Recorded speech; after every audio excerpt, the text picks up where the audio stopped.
আমি যেতিয়া কোনোবা কাম কৰিবলৈ যাওঁ কিবা এটা আমাৰ চাৰিওফালে এনেকুৱা এটা এনভাইৰনমেণ্ট আছে যে আমাক কনফিডেন্স দিয়াটো মানুহ নাথাকে, কিন্তু আমাক কনফিডেন্স ল' কৰা মানুহ বহুত আছে।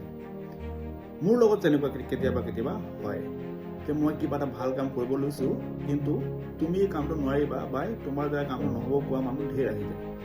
তো মোৰ তেতিয়া কি হয়, মোৰ কনফিডেন্সটো ডাবল হৈ যায়। মোক যদি কোনোবা কৈ দিয়ে যে তোমাৰ দ্বাৰা নহ'ব বা তুমি নোৱাৰিবা, তেনেহ'লে মোৰ সাহসটো ডাবল হৈ যায়। আৰু যিটো কাম মই 6 ঘণ্টা প্ৰেক্টিছ কৰি আছোঁ, মই 8 ঘণ্টা 10 ঘণ্টা সময় লগাই দিওঁ। এনেকুৱা কৰিলে কি হয়, মোৰ সাহসটো বাঢ়ি যায়।